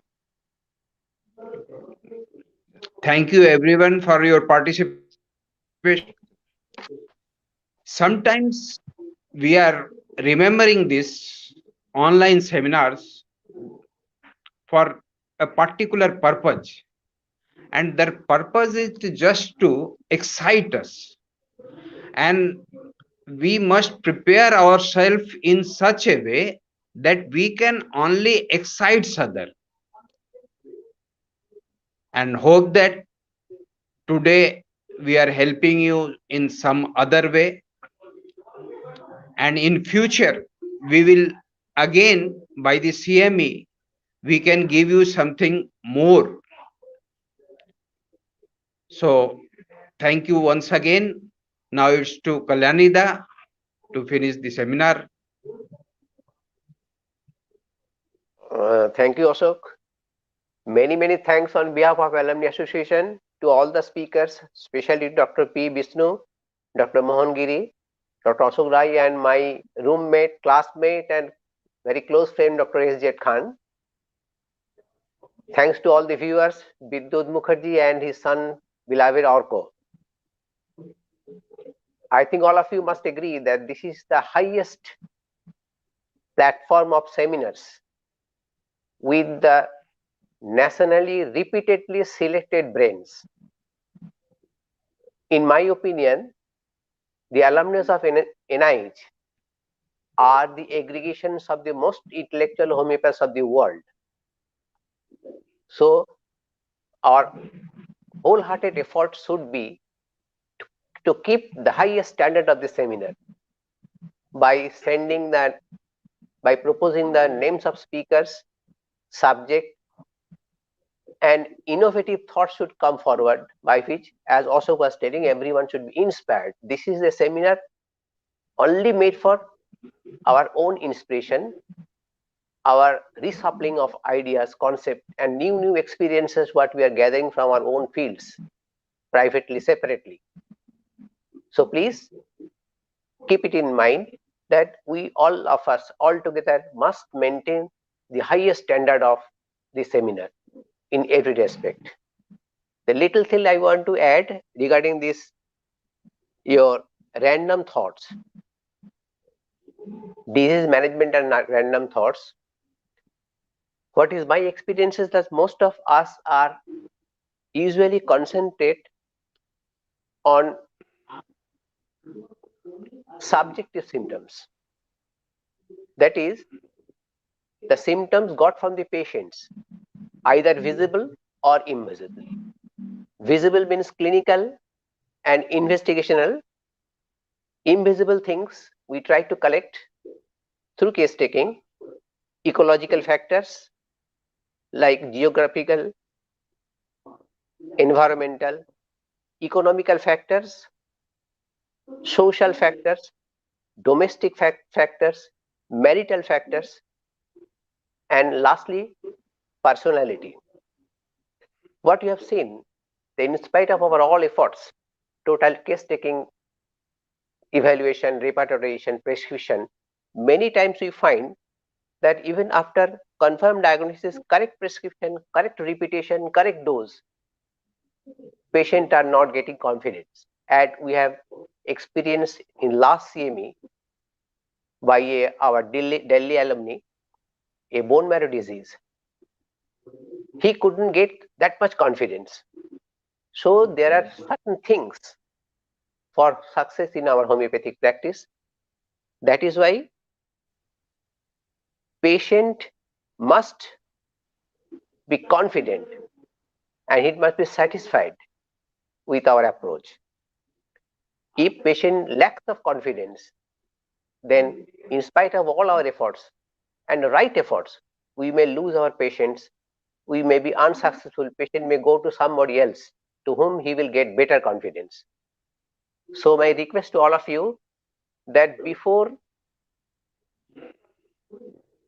getting any satisfactory result on every patient, we must be very sure that my appearance, my look, my atmosphere, my clinic and everything, all my approaches, speeches, advices must be with confidence. by which patient will gain confidence and he will stick to your treatment, because most of the homeopathic treatments, it takes a little bit time. So this is another one clue as random thoughts, that casualty should not be allowed in any respect, neither in your chamber, not in your table, case taking register, appearance, dress, light, mode of speaking, mode of approach, seeing of patient, everything we have to be very cautious, that we are quite confident regarding our decisions. But in homeopathy, what we have observed since my student life from Calcutta Homeopathic Medical Colleges, that subjective symptoms are all right, but many cases, especially for refused cases where other homeopathic doctors are failing, here also you must agree that patients are being referred to NIH alumni, or patient comes to NIH or NIH alumni rarely for the first time. They comes after visiting 2, 3 or 4 or many doctors, after visiting many system of treatment. Being failed, they come to us for the last solution. So there what we have seen, that methodological approach, many times we fail. We are to hunt for specific approaches. There also we fail. But we do not pay much interest, much attention to our own objective symptoms. That is what we observe. I will give you a few examples by which you will be able to you will be convinced that random thoughts, how much they are important in specific cases. I will tell you one case of Dr. S.R. Chatterjee in Calcutta Homeopathic Medical College. He was an eye surgeon. We had one eye department there. Dr. Ajit Khan is knowing fully well. He was an allopathy doctor. One day in OPD, he found that one blind patient, he is rolling paperweight on the table. So he stuck to his mind, being an allopathy doctor. So he asked the patient, you don't disturb, let her to sit on his chair where she is. Dr. Chatterjee is going on seeing patients. We are also there. And the patient is rolling the paperweights continuously. History of the patient is, since yesterday afternoon, she lost her eyesight of both the eyes. Yes, she has become completely blind, and the patient was accompanied by few persons. Every one of them are very much worried, middle-aged women. Ultimately, at the last, when he did not stop the rolling of the paperweight, means he was playing with the paperweight, Dr. Chatterjee asked us, "Bolo, tomader ki oshud ache bolo, what is your medicine? Tell me." We were not able to tell him. Being an allopathy doctor, he told, "Tomader ignatia ache na, ulto ulto sob hoy." Reverse, exactly reverse. What is expected, exactly reverse. Okay, একবার ignatia দিয়ে দেখো তো। We were astonished and we were shocked that yes, it is very surprising. All along she is playing with paperweight. We prescribe ignatia as per his advices, 201 dose. And after 7 days, on the same day, weekday, means working day, same working day, number of blind patients acquired in the means jotted down in Calcutta Homeopathic Medical College outdoor. And everybody came to show Dr. Chatterjee. That blind woman has become normal within few days. He has advertised or declared this to all the hawkers and all poor blind patients anywhere and everywhere. Go there, within a few days you will get your sights. Dr. Chatterjee was coming in the OPD. On the gate, we told him that this has happened. Number of blind patients are waiting for you. He told us simply, you tell them Dr. Chatterjee is no more coming to this hospital. That means he was joking. Ultimately, he came and told the patient, see, all the blind cannot be cured within few days. What I want to tell you, this observation, this objective symptom, sometimes become marvelous prescription. Sometimes we have to hunt symptoms. Sometimes symptom automatically appears before our eyes if our eyes are of eagle's eyes and our mind is of detective mind. Another case I will tell you, Dr. M.M. Datta, you know every one of you, you know him. he had a tendency to ask all these senior students at a time in OPD. He will select few cases from OPD and will ask us to take separately case history. Means patient will be in the middle, all of us will be taking case history separately. And ultimately he will ask every one of us, tell your decision, medicine and potency with justifications. Uncommon symptom, tell me the uncommon symptom and give the prescription. This was his practice of teaching to us. Ultimately, finally, he will show his OPD prescription and improvement we are observing. So one day, we took a history of an asthma patient all together, about 12, 13 students, and we got separate medicine according to case totality and evaluation. Then ultimately, patient were for about 2 hours in OPD. After completion of OPD at 3 p.m., patient was allowed to go out. Then MM showed the prescription. He was given hyoscyamus. We were surprised how this patient can be hyoscyamus. So many symptoms, so many uncommon symptoms, desire, aversion, thoughts, etc., periodical disorders. Ultimately, doctor told us, have you observed the laughing of this mother, who is a school teacher, wearing beautiful dresses, quite smart? How she can knit wool in an OPD with such a well-decorated dress in a poor OPD like Calcutta Homoeopathy Medical College, which is almost like a poor clinic at that time. So have you seen her laugh? When we are allowing to laugh him, he is laughing, and from outside, uvula is visible.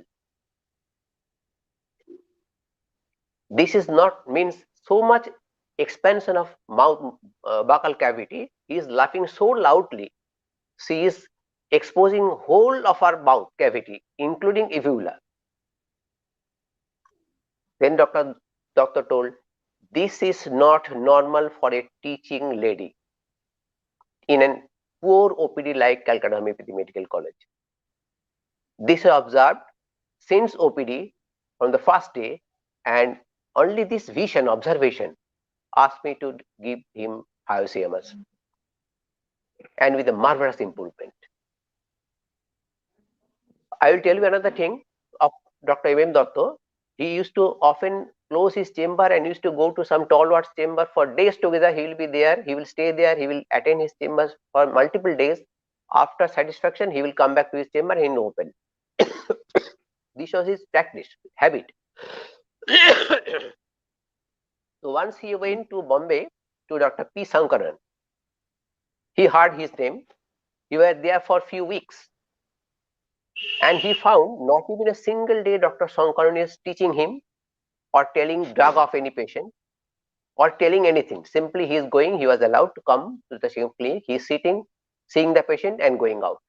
Suddenly, after about 16, 17 days, Dr. Sankaran asked M.N. Datta, Dr. Datta, आप बताओ तो क्या medicine होगा इसको patient को जो सुना है तुम? Just imagine, he was observing the concentration and attention and sincerity, seriousness of M. Datta for days together, weeks together. Dr. Datta told, fortunately, I was able to tell the medicine and he was very satisfied. Then he started telling this and that and this and that in a manner of storytelling. Then I asked Dr. Sankaran, sir, we take the history, we evaluate, we collect the uncommon symptoms, we prescribe, but many times we fail. What is the reason? But what I find here, that when you are satisfied, patient is getting cured. What is the clue behind? Reply of Dr. Sankaran we heard from Dr. M. Datta was, Dr. Datta, you people take the history, process the routine procedures, evaluation, repertory, etc., and prescribe the medicine. What I do, I take the history, evaluate, repertorize, then I allow my intellect to move over the cases. My intellect says the drug and I prescribe. Dr. Datta taught us, see, this is the beauty of homeopathy. You cannot always depend on the totality of the symptom. Sometimes it may be pathological indication, pathological guideline. Sometimes the case may be causative. Sometimes the case may be observative. Sometimes the case may be sociological, socio-economical, conditional. Likewise, prescription, style of prescription and this management is variable as homeopathy is individualistic. Style and type of prescription is also individualistic. It varies from person to person. Likewise, there are many examples. You are also having many examples, I think, where other than the totality, other than the routine procedure, we have certain other things before confirmation on Medica and prescription. That is there anything left out? So, brothers, let us develop this that was taught by our teachers, eagle eyes and detective mind. Do not be satisfied what you have got, what you have collected in a register. Try to find out anything more, something more which is very, very, very striking and beyond the totality of the cases. Then our success is bound to increase. And as we grow, homeopathy will grow. And another second alternative biggest system of medicine of the world will grow. With thanks to everybody, all of us are not ordinary doctors, ordinary students. We are alumnus of NIH. We are proud of it. We should maintain the proud by doing all these things, as I told you, by curing patient, keeping documents, by sharing our ideas and experiences to our friends, brothers and seniors, brothers and sisters. And all together we'll try to help NIH by improving ourselves. Thank you very much. Thank you all.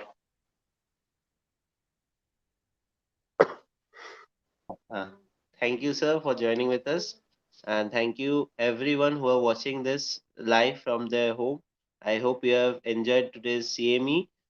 Yeah, though it's a bit long, CME. So thanks for joining. And also, do make sure to subscribe us for more CME session like this. And please click on the notification bell. After subscribing, you will get a notification bell. Click on the notification bell and press the notification button so as to get updated whenever we schedule a new live stream. And do make sure to like our Facebook page, our and also follow us on Instagram and Twitter. All links are given in description, and also we are in Discord, so you can join over there. And also for now, thank you. We will meet on our next CME. Until then, it's me, Orko Mukherjee, student of second year in Bardhaman Homeopathic Medical College and Hospital, signing off. Good night.